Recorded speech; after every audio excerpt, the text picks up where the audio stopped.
Bom dia a todos, que a paz de nosso Senhor e Salvador Jesus Cristo esteja contigo, meu irmão e minha irmã. A mensagem de hoje tem como tema a oração que transporta os montes.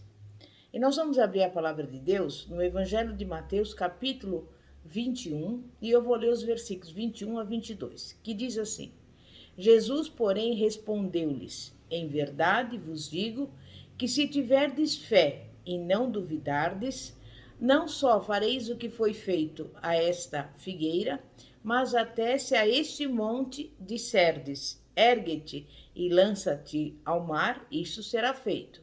E tudo o que pedirdes em oração, crendo, recebereis.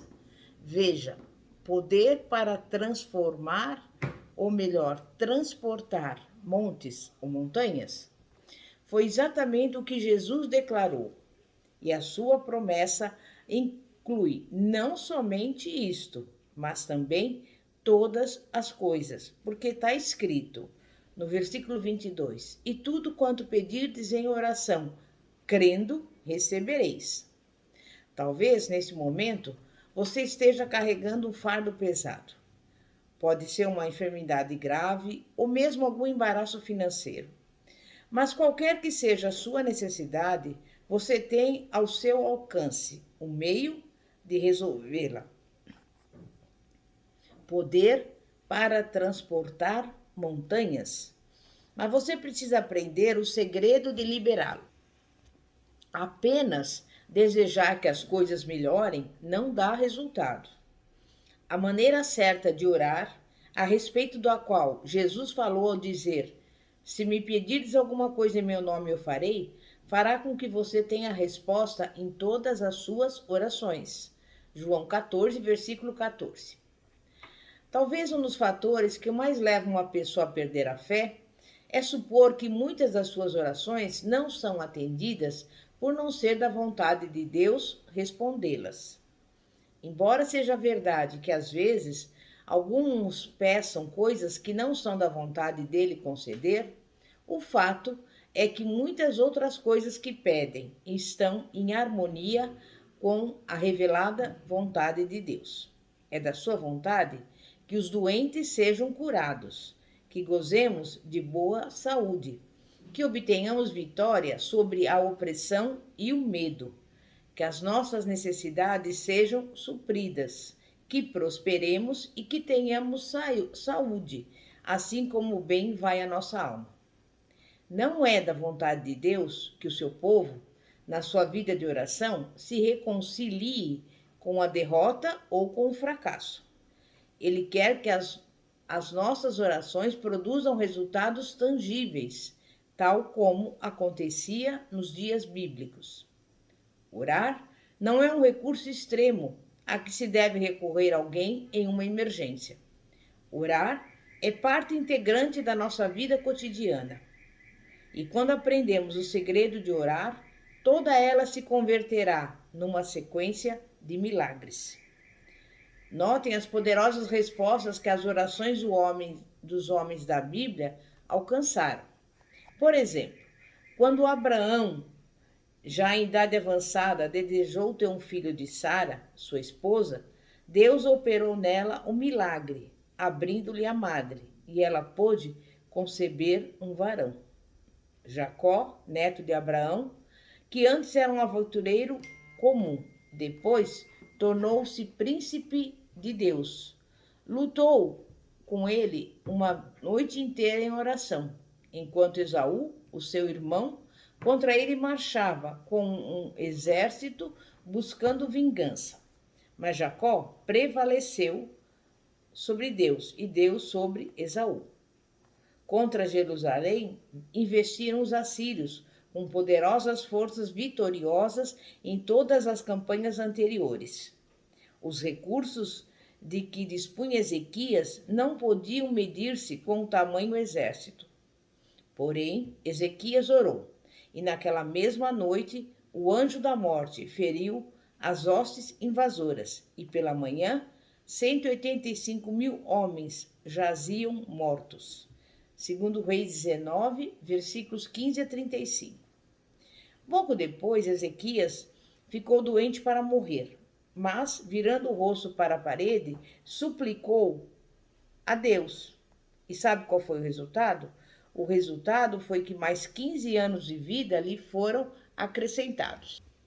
Jades, sentindo-se aflito por causa da iniquidade dos seus dias, clamou a Deus, e ele lhe concedeu o que tinha pedido. 1 Crônicas 4:10. Jonas, o profeta voluntarioso, foi lançado no mar e engolido por um grande peixe. Depois de Jonas se arrepender da sua desobediência, Deus levou o peixe a vomitá-lo na terra seca, e a sua vida foi preservada. Elias orou pelo filho da viúva então morto. Com a oração de Elias, os olhos do menino se abriram e ele retornou ao mundo. 1 Reis 17, versículos 20 a 23. Daniel orou pela restauração de Jerusalém, reduzida a cinzas, desde os dias da invasão de Nabucodonosor. Daniel viveu para ver o rei Ciro publicar um decreto permitindo aos judeus que quisessem voltar e reconstruir a cidade. Capítulo 9 de Daniel. Abacuque orou, pedindo avivamento, dizendo: Aviva a tua obra, ó Senhor, no decorrer dos anos, e no decurso dos anos, faze-a conhecida. Na tua ira, lembra-te da misericórdia. Abacuque 3, versículo 2. A sua oração foi atendida na forma do maior e último reavivamento que ocorreu na história do reino de Judá. Pedro foi lançado à prisão e ordens para ele ser executado foram expedidas. Porém, a igreja orou sem cessar pela sua libertação, e um anjo do Senhor visitou o cárcere e o conduziu a um lugar seguro. Muitas vezes temos visto Deus responder às orações em favor de todas as necessidades possíveis do seu povo e em todas as circunstâncias imagináveis. Deus responde à oração da fé.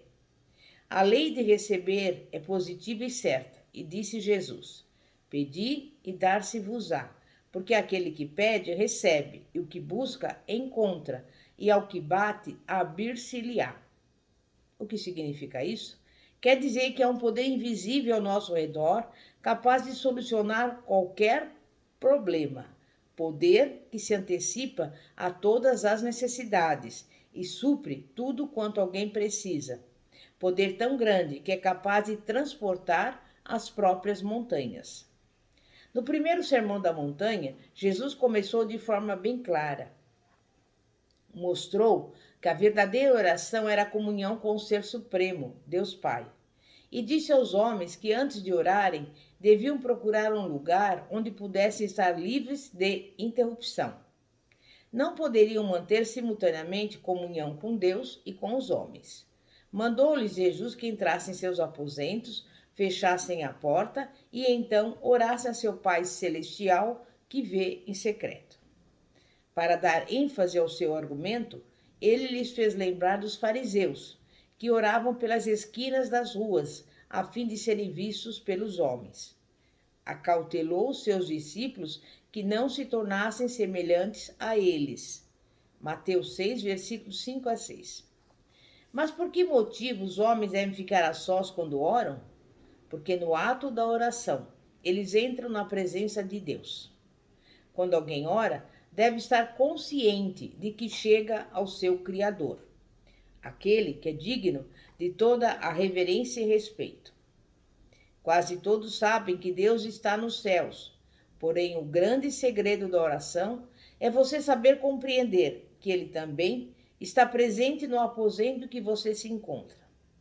É compreender que Deus está realmente ali que torna a oração eficaz e poderosa.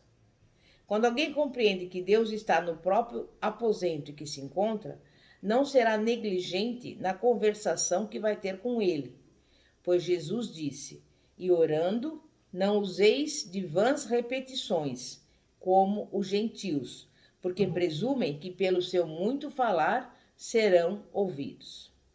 Deus está no céu e também na terra. Quando Davi, perseguido por Saul, fugia de lugar, esteve prestes a crer, achar-se Deus tão distante que não o poderia ouvir a tempo de o livrar. Davi teria que aprender que onde quer que estivesse, Deus ali também estava. No Salmo 139, versículos 6 a 10, ele reconhece isso, embora admitindo não poder compreender. Enfim, Deus está em toda parte.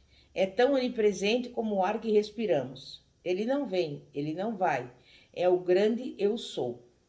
Jesus mostrou que adorar a Deus não está circunscrito a um lugar, nem a certo tempo. A mulher samaritana desejara saber se lugar apropriado para adorá-lo em Jerusalém ou em um monte próximo. Mas Jesus lhe respondeu: mulher, podes crer-me que a hora vem quando nem neste monte e nem em Jerusalém adorareis o Pai. Mas vem a hora, e já chegou, quando os verdadeiros adoradores adorarão o Pai, em espírito e em verdade, porque são esses que o Pai procura para seus adoradores. João 4, versículos 21 e 23. Mas devemos reconhecer a presença de Deus, e aí se torna mais fácil orar e ter fé. Embora Deus não esteja presente de maneira visível, Ele está presente. E reconhecendo a sua presença real, descobrimos que orar não é labuta, e sim supremo gozo. O Senhor deixou bem claro em João 14, 23, que Cristo está sempre presente com o seu povo. Respondeu Jesus: se alguém me ama, guardará a minha palavra, e meu Pai o amará, e viremos para ele e faremos nele morada. Como sabemos, Moisés tornou-se um grande intercessor. Quando os filhos de Israel pecaram de tal forma que Deus, recusando-se a continuar com eles na sua jornada para Canaã, ofereceu mandar o seu anjo em seu lugar. Moisés negou-se a concordar e disse: se a tua face não for conosco, não nos faça subir daqui. Êxodo 33, 15. E logrou persuadir o Senhor que lhe concedesse o pedido. Deus o tranquilizou, dizendo: irá minha face contigo para te fazer descansar. E falava o Senhor a Moisés face a face, como qualquer um fala com seu amigo. Êxodo 33, versículos 4 e 11. Daniel também era um homem de oração, e numa visão viu Deus subir ao seu próprio trono. Olhava enquanto o ancião de Deus sentou-se em julgamento, ao passo que milhões ministravam a ele, e Daniel viu que vinha como as nuvens do céu, um como filho do homem, e o fizeram chegar até ele. Daniel 7, versículo 13. Chegou o dia que Jesus devia deixar os seus discípulos, com que veemência desejavam que ele permanecesse mais tempo com eles. Mas Jesus explicou ser necessário deixá-los, porque viria o Consolador, o Espírito Santo. Jesus poderia estar presente não apenas com alguns poucos, porém com os cristãos em toda parte. Poderia então cumprir a sua promessa, que diz em Mateus 18, 20: porque onde estiverem 2 ou 3 reunidos em meu nome, ali estou no meio deles. Então, qual é o primeiro segredo de orar? Que segredo é esse que transporta montanhas pela oração da fé? Primeiro, é reconhecer a presença daquele que criou os montes. Reconhecer que Cristo está com você em cada momento da sua vida cotidiana. E então, ser-lhe-á fácil reconhecer a presença de Cristo quando você ora. Comece hoje mesmo a reconhecer e praticar a sua presença na sua vida, em nome de Jesus. Amém? É momento de oração. Santíssimo Deus e poderoso Pai, Pai do nosso Senhor e Salvador Jesus Cristo, em primeiro lugar queremos te agradecer por mais um dia em que estamos aqui diante da tua presença, porque reconhecemos que o Senhor está aqui presente diante de nós. E neste momento eu quero lhe pedir para que o Senhor visite aqueles que estão doentes, que o Senhor vá ao encontro daqueles que estão no leito de enfermidade, no hospital, na UTI, restaurando-lhes a saúde. Visita também aqueles que estão passando por necessidades, por fome. Envia-lhes a provisão, porque tu és o Deus provedor, e o Senhor opera milagres de provisão. Envia a provisão a essa pessoa em nome de Jesus. Vai ao encontro desse lar e dessa casa, repreende toda briga, toda contenda, mas coloca nessa casa a união, a harmonia, a paz que excede todo entendimento e principalmente o amor do Senhor. É o que eu lhe peço e desde já agradeço em nome de Jesus. Amém e graças a Deus. Glória a Deus. E antes de concluir, eu convido você a se inscrever no nosso canal do YouTube, que se chama Igreja Poder de Cristo, onde você poderá encontrar mais de 950 vídeos falando sobre a palavra de Deus, que representa a vontade do Senhor aqui na terra. Por isso, meu irmão e minha irmã, se inscreva no nosso canal. Pastora Fátima, da Igreja Evangélica Apostólica Poder de Cristo. Que a paz de nosso Senhor e Salvador, Jesus Cristo, esteja contigo. Glória a Deus, aleluia. Amém e graças a Deus.